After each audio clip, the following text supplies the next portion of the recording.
Hi, fear. Some people are experiencing fear right now. And if you're one of those ones in this moment that is feeling fearful, where are you feeling that fear in your body? Is it in your shoulders? Is it up in your neck? Is it in your head? Do you feel it in your stomach? Is it in your hands? Where are you noticing that you're experiencing fear? Get present to the impact fear is having on your body. Generally, people start to feel and identify with fear, and they embody that fear, and they experience fear, and fear affects your body and your immune system. I used to always sort of be slightly tensed because I grew up in a household where I never really knew when my father would lose his temper. And you might have had experiences like that where you learned to be on alert. And that sense of being on alert, although I could let go, and say everything is different now, as I really became more and more aware, it was just like a subtle, very subtle working in my whole body, that it was just slightly always expecting the unexpected. And the unexpected wasn't a blessing. The unexpected was this anticipation and this fear and this need to protect myself. And so there was always this like little feeling. So you might have a residual feeling, or you might be completely aware that you're fearful of what's out there. But what's out there has yet to come. And what's behind you, which was like my father and his expressions of anger, was behind me, yet it had been somehow become my experience. It's like when we're children, we absorb like a sponge. We absorb the experiences and we identify with them in our body, and we go through then saying, hey, I'm an adult now, that's not like my childhood. But it seems that our whole DNA has taken on those patterns. Hence why when you go to the doctor, they ask you your family history, because from a medical perspective, they are only treating your body like it is almost still like a mechanical object. And they're thinking DNA is actually just the way it is, versus the new science that says anything can be shifted and changed. Just like you get the new app, you can update your DNA. There are tendencies based on what you experienced, what you sponged in as a kid, what you absorbed. And in that experience, you can squish out the sponge, which I just did with somebody. Helped her halfway around the world realize that she could squish out the sponge and release. It could be that simple. I mean, we did spend an hour doing the process, but that's the idea, is you are a compilation of thoughts and beliefs and feelings. And from those experiences, you're then experiencing your next experience. So are you fearful now? Like right now, is there something to be scared of? Right at this very moment where you are watching me, watching in your house or in the car, or, if you're walking around listening, where right now, look around, are you safe? Or are you feeling fearful because of this idea that the virus is out there that could get you at any moment? And so you can feel that you're a little on high alert, that a couple months ago, you might have just been walking outside and just enjoying nature. But now you're kind of walking, wondering, am I really safe? Consider that that's impacting your immune system, that you're identifying with that versus trusting your own guidance. So trusting your own guidance means that you will be notified when there's something to be really afraid of. The Gift of Fear is a book that was written by a New York police detective decades ago, 15 years ago, I think. Because he said, we do have that wired in us to be fearful when we need to be fearful. We do get a sign. We do get something that says, get out of there. We do get a clue. He said when he interviewed every person, and if he just waited, when he asked them, did you have a sign that something was going to happen? The answer was no. But if he waited 30 seconds, every person said, yeah, they had a sign. There was an indication. And each one of us gets indications of when you're present to being just being there. When we get conditioned to believe outside ourselves and rely on other people's perceptions of what your experience is, what my experience is, that's when things get all kind of convoluted.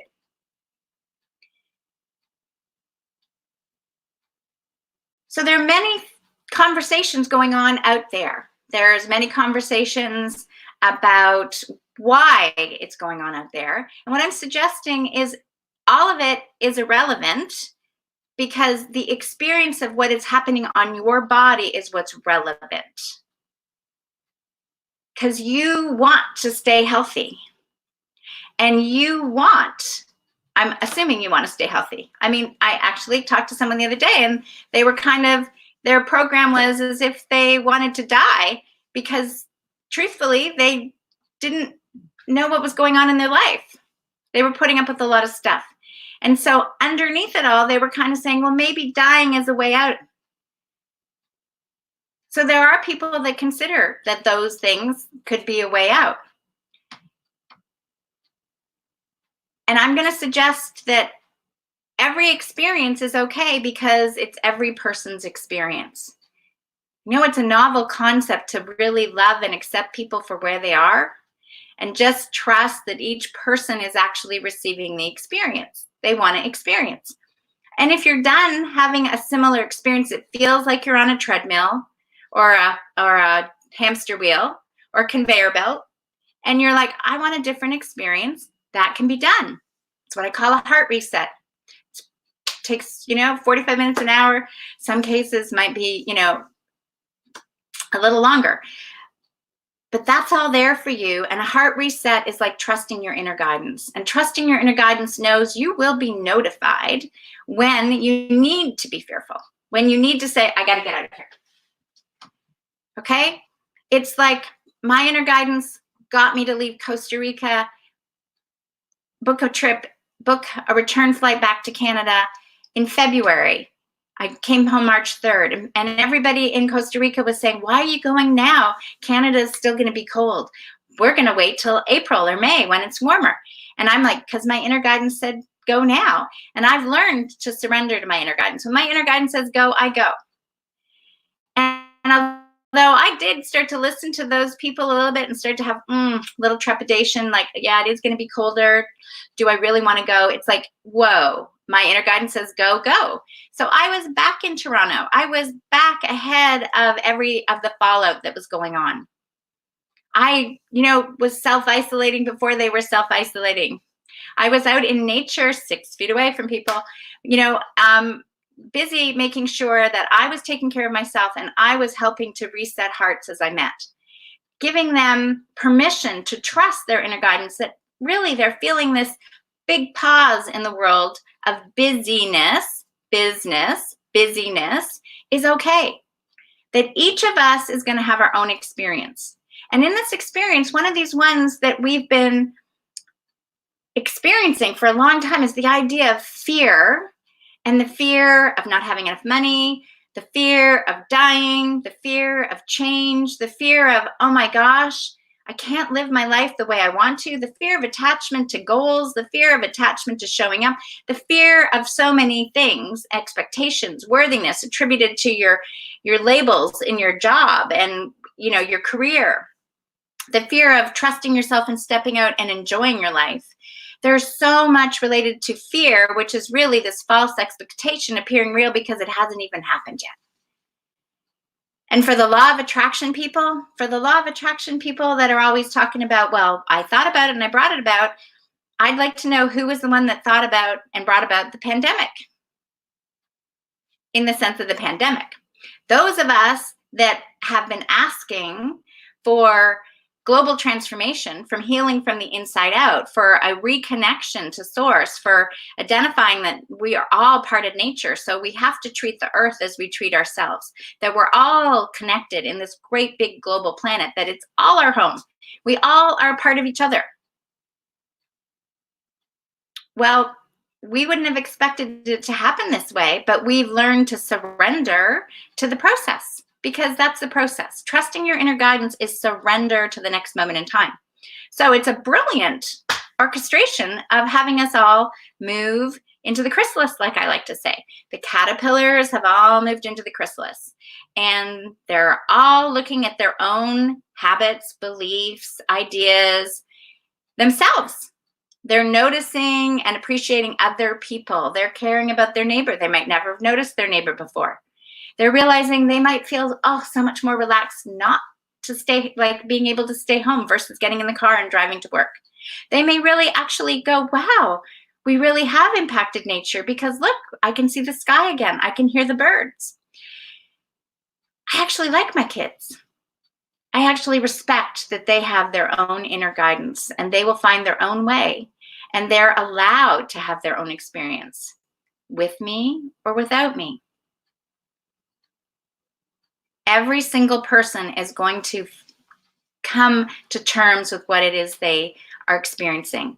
So when you're washing your hands, if you're busy still thinking, did I get it all off? If you're going, oh my gosh, I touched my face, oh my gosh. It's like, if you're busy, consumed with fear, that is detrimental to your own body.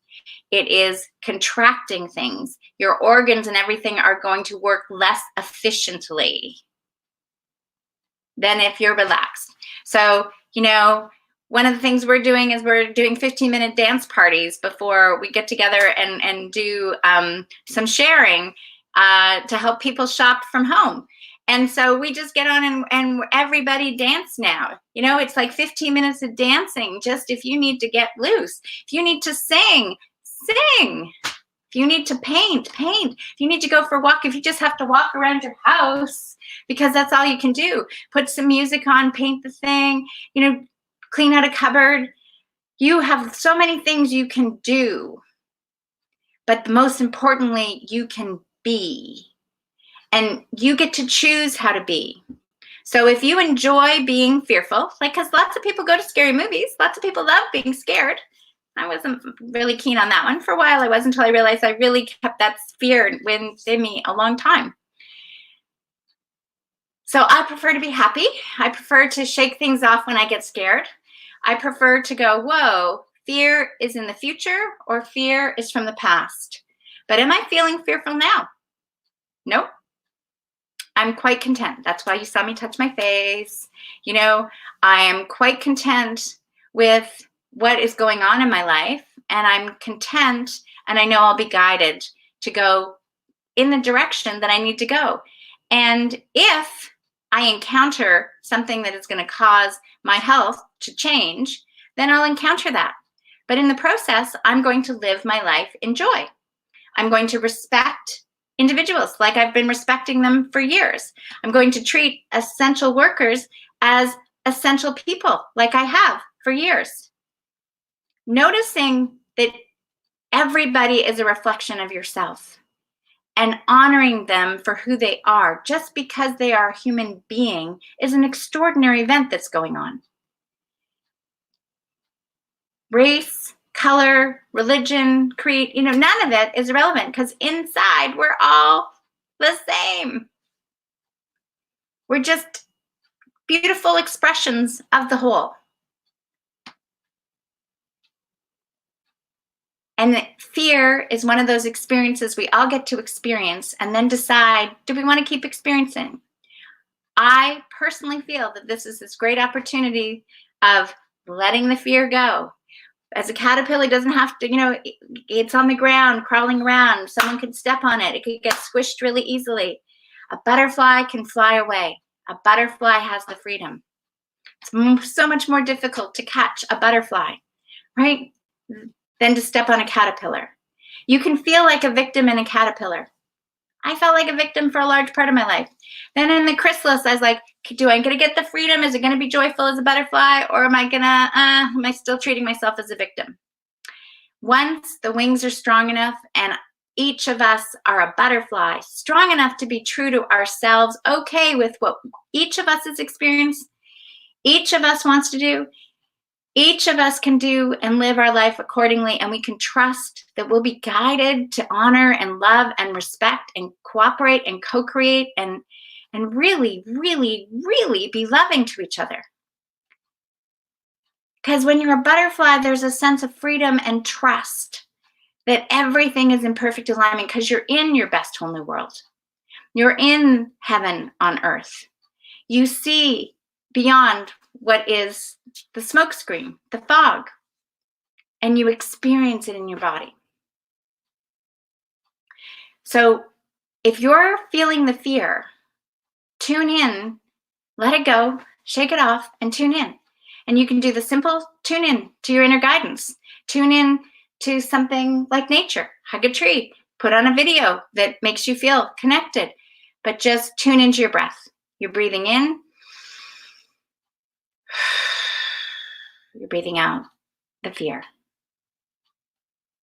You're just opening up and you're receiving in a breath joy. And you're exhaling the fear. And you're breathing in health. And you're exhaling the doubt.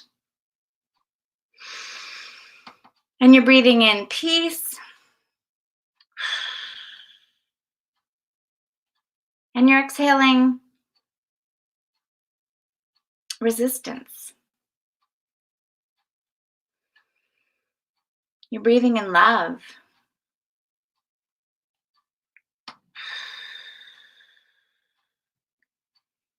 And you're exhaling every idea that has ever come to you that you're less than perfect, whole, and complete.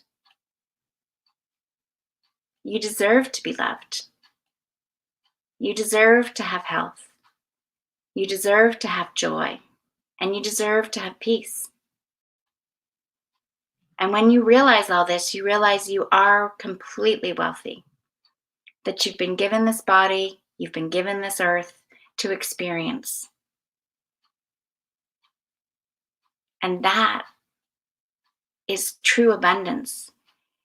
And when you start to be able to trust that process, to live in the moment, in the gap of that space between what's going to happen next and what you left behind, that's called the now. That's called the presence. So you can want to control your situation. You can want to project out there in the future. You can want to set a goal. You can want to prophesize. You can want to do all that stuff out there, but none of it has even happened yet. And you can still be holding on to the past. You can still be operating the same way. You can still be tagged into your ancestors and parents. You can still be doing all that stuff too. It's really your choice. It's completely your choice. That's democracy. Democracy is the freedom to choose. And if you have something negative to say about anybody, you're pointing a finger at them, but 3 are pointing back at you. What is it that you're so scared of about them?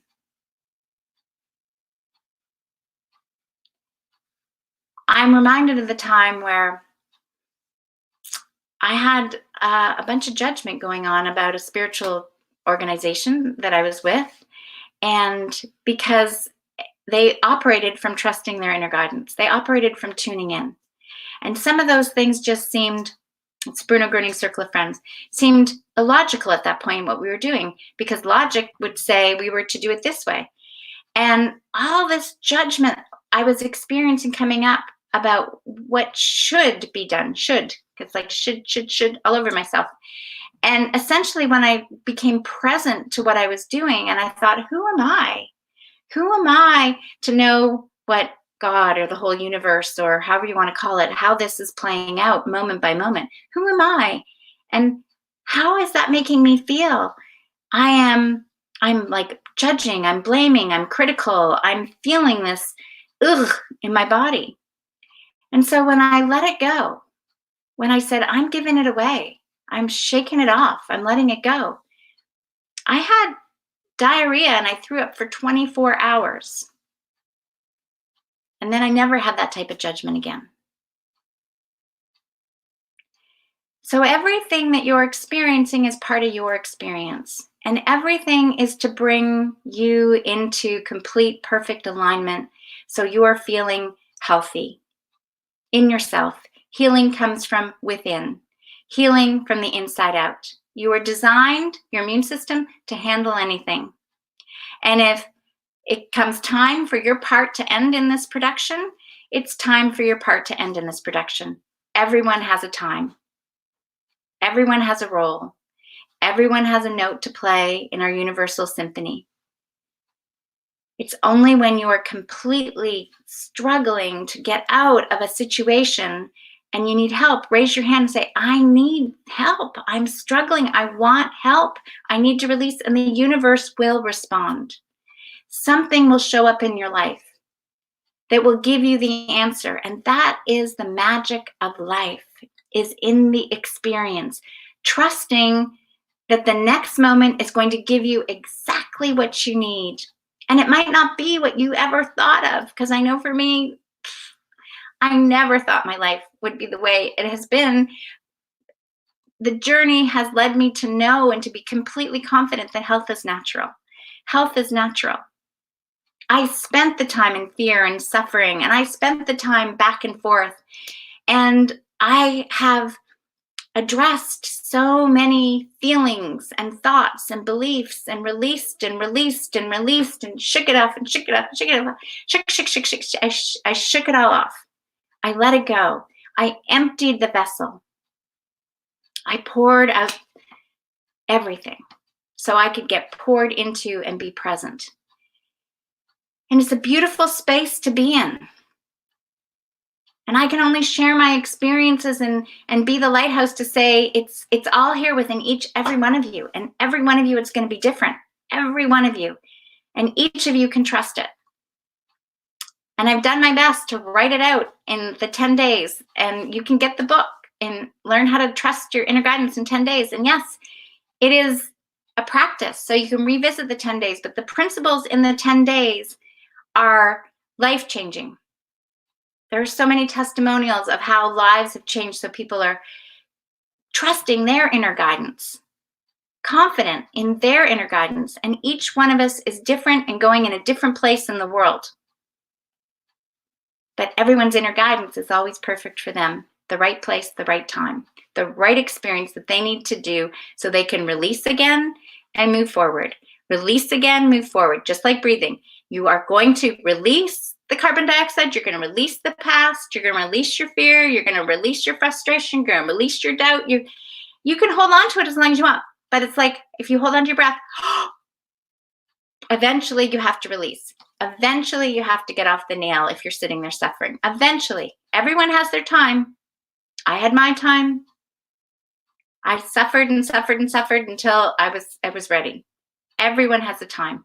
And that time is within you. You will know the right time. That's learning to trust yourself. Does it sound simple? Yeah.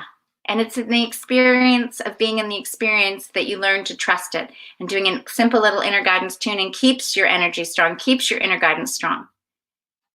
So it's simple as this. You just shake off anything that's bothering you. Just open up, palms up, ready to receive the gift. And say it just after me. Eyes open, eyes closed. Think of something happy. Think of something joyful. I am asking for my inner guidance to clearly communicate with me.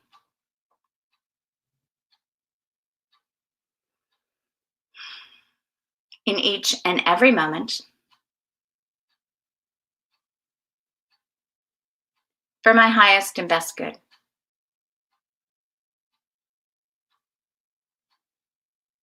And I'm asking to be open to receive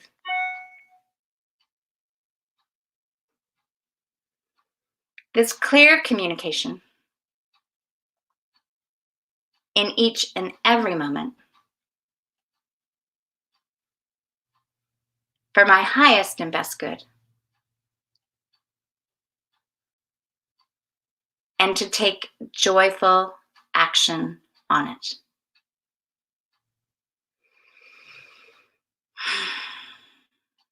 Thank you.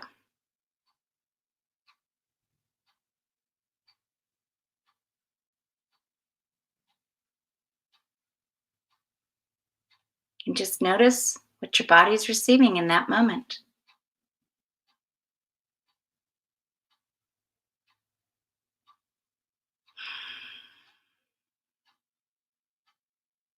Stay with it, that feeling, as long as you can, just as if your cell phone is getting fully charged.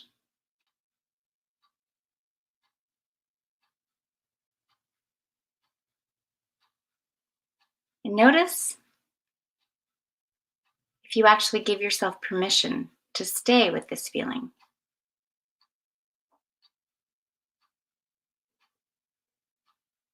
Or if you're feeling like you've got to go do something rather than just be something.